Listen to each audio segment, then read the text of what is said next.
Hola, bienvenidos a Pensar Economía. Ya estamos con Nicolás aquí para hablar de temas de la economía, de la actualidad, en este caso de la economía uruguaya y regional, que tiene que ver con lo que ha sido el empuje y la irrupción, no sé cuánto tiempo hace ya, pero unos cuantos años, de la soja como principal cultivo y motor, ¿no? Efectivamente, José, buenas noches. No hace muchos años en realidad, aunque sí es un crecimiento muy sostenido que ha llevado que hoy la soja sea el principal producto de exportación del Uruguay. Pasando por arriba la carne, por ejemplo, que históricamente ha sido... Exactamente. La carne, claro, es un sector que tiene mucho peso en su venta interna también. Digamos que en años razonables, cerca del 40% de la faena de carne se destina al mercado interno, un poco menos a veces, y el resto a la exportación. O sea, tiene mucho de mercado interno también. La soja es netamente de exportación, pero lo cierto es que al mirar la cuenta exportadora, la soja está liderando por dos razones principales. Primero, digamos, hay una que es la central y es que hay una gran demanda global por soja. ¿Por qué? Y porque es proteína concentrada. La soja es un cultivo que tiene la particularidad de ser muy proteico, muy concentrado en términos de proteína, de calidad nutricional muy valiosa. Y entonces, países como China, que se basan mucho en el alimento en base a pollos, cerdos, etc. Para alimento animal, no para alimento animal. Humano, ¿no? La soja se procesa y se le extrae un 80% de harina proteica y un 20% de aceite. Entonces, sobre todo es un cultivo que va para harinas de consumo animal, más allá de que podría perfectamente, y en la cultura china sí se hace, se consume Claro. A nivel de consumo humano, pero ellos usan Como que fue también dejándose un poco de lado en este tipo de culturas como la nuestra, Sí. que en algún momento el empuje de lo que eran algunos productos de soja no Exacto, prosperó. era más bien sí algo más vinculado a la macrobiótica, ese tipo de cosas, pero en China hay una cultura milenaria de consumo de poroto de soja que lo hacen con sus propias variedades. Lo que importan es para el consumo animal. Sería muy interesante promover más el consumo de soja porque es consumo proteico que reduciría el consumo de carne, que para producir a veces es más caro, ¿verdad? Pero eso es otra discusión. Lo cierto es que Uruguay está con una expansión de la producción sojera que allí vemos en la cuenta exportadora. La gráfica muestra claramente cómo desde el año 2007 hasta la fecha, bueno, se ha multiplicado. Casi por 10, ¿no? Sí, claro, es una, como tú decías, una irrupción de un cultivo que se basa en dos grandes factores. El precio, que ahora vamos a ver cómo está evolucionando, pero es muy alto a nivel global, y la capacidad que tiene Uruguay de expandir el área, obviamente que desplazando algunas otras producciones, particularmente la producción ganadera y algo de otros cultivos agrícolas. Pero la soja se ha expandido casi a 1.400.000 hectáreas, que es una tremenda superficie para el Uruguay. Con la aparición de muchos pool también, ¿no? Que se le llaman los grandes consorcios internacionales que han desembarcado, ¿no? Eso ha sido en esa primera etapa que veíamos. Yo te diría que hoy está habiendo un cierto giro, porque esas empresas, esos pools de siembra, han tenido una corrección a la baja en su área. Notoriamente el caso del Tejar, que es la principal empresa, va a reducir mucho su área, y eso le está dando espacio a algunos productores locales que en esas mismas áreas siguen plantando soja, tal vez con una estructura empresarial distinta, porque bueno, tienen su propia maquinaria o contratan, pero digamos son escalas menores, pero la producción de soja y el área se mantiene. Y el precio ahí lo vemos. Y el precio está aquí. A ver, es un muy buen precio en términos históricos. Claro, el dólar en el mundo se ha aflojado, ¿verdad? Se ha devaluado por la política estadounidense y los precios se han ido al alza, como era lógico. Pero más allá de esa salvedad, es claro que un valor superior a los $500, como fue el promedio de exportación de Uruguay de los últimos años, es muy alto. Allí en el último puntito rojo tenemos una proyección que hace la consultora Celagro respecto a lo que puede ser un escenario... $450 la tonelada, Claro. cuando estaba a 250 en 2007, ¿no? Exacto. Es decir, el precio no es malo, es menor de lo que venía siendo lo que se proyecta. Esto es una proyección. Hay algunos analistas que dicen que hay que tener cuidado porque tal vez no caiga tanto el precio. Lo cierto es que es un precio que se mantiene. Lo que preocupa es que, como veíamos en el programa pasado, los costos en dólares van subiendo, entonces al cultivo se le exige cada vez más.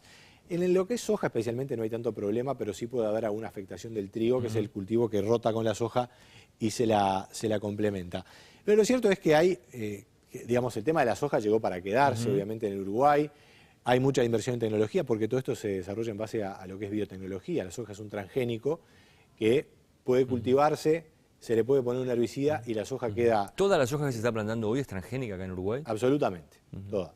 Incluso en la región ya prácticamente toda es resistente al herbicida glifosato. Entonces tiene una particularidad de practicidad muy notoria.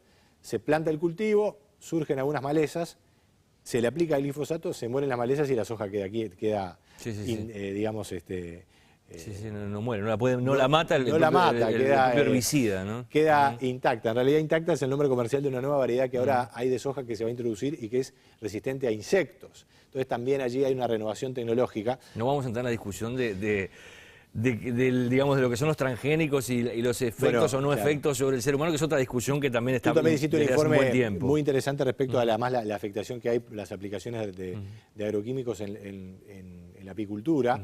Es un fenómeno mundial también. Sí, ¿no? claro. Ahí lo que pasa es que más allá de la discusión, como decíamos, hay veces que se aplican las cosas bien, hay veces que se aplican mal. Eso como pasa en cualquier industria. Si uno en la industria de la medicina, la gente empieza a usar mal los medicamentos, vamos a tener consecuencias malas. Con esto pasa lo mismo. Yo en lo personal tengo una visión positiva de lo que son los avances biotecnológicos, que además hay que ver que están muy regulados, ¿verdad? En Uruguay hay todo un criterio para sacar al mercado transgénicos, etcétera. Eso es todo un capítulo. Así que, digamos, el sector agrícola, diría que con el tema soja, el tema lácteos y el tema carne, incluso el precio de la celulosa también se ha mantenido. No habría una gran preocupación, los precios se mantienen, pueden caer un poco. Lo que preocupa es que el costo uruguayo siga aumentando por la inflación.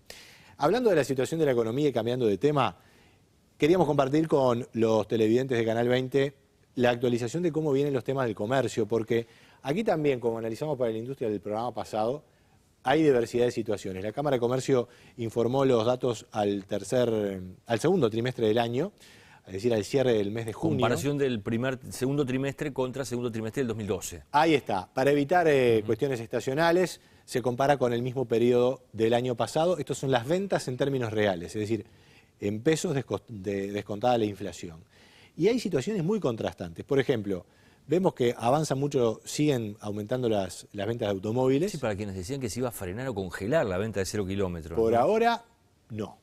Hay crédito, hay poder adquisitivo, hay una renovación de flota, hay mucho auto liviano que se vende en el sentido, no sé si liviano es la palabra, pero de baja cilindrada, que además tiene impuestos menores. Entonces, digamos, muchas familias que ya encaran para el segundo auto o profesionales independientes, incluso trabajadores que recurren a un auto de poca cilindrada para manejarse, ahí vemos las ventas.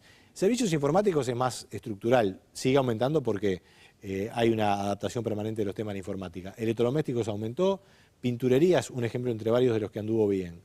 Pero hay otros sectores que han caído. Vestimenta de caballero, aquí se justifica esto por la competencia argentina. Hay mucha gente que está yendo a Argentina y ahí hace compras de vestimenta, no solo masculina. Sí, y además se abastece, hemos hablado también del tema en algún momento. Exactamente, digamos una suerte allí de turismo de compras, que con Argentina es muy notorio y puede haber tenido un impacto. Y en hotelería, y sí, directamente la competencia argentina, no solo directamente de la caída de turistas argentinos, sino de muchos uruguayos que antes hacían turismo interno y se fueron para allá, y allí se muestra. Pero lo que nosotros siempre nos fijamos, porque la Cámara de Comercio no hace un indicador global, simplemente dispone allí los números de distintos sectores. Un dato que para mí es de los más importantes es qué pasa con la venta de supermercados, porque allí donde se ve, digamos, el día a día de la gente. Exactamente, el consumo de la canasta básica, los alimentos, producto de tocador, limpieza y alguna cosa más. Bueno, hace muchos trimestres que no había una caída en la venta de supermercados, y esto para mí es un síntoma de que efectivamente en algunas áreas de la economía hay un cierto enlentecimiento, una cierta desaceleración. Este es un ejemplo bastante claro. Hay que ver qué pasa en los próximos meses, porque este es un solo dato. Pero las ventas de supermercados que venían desacelerándose ahora han tenido una caída en la comparación interanual. No es muy aguda, no es muy drástica. Es muy difícil que lo sean las ventas de supermercados, que son muy firmes habitualmente. Pero es un síntoma que se destaca, digamos, en el escenario. Gracias, Nicolás. Encantado. Nos reencontramos la semana que viene en Pensar Economía. Los esperamos.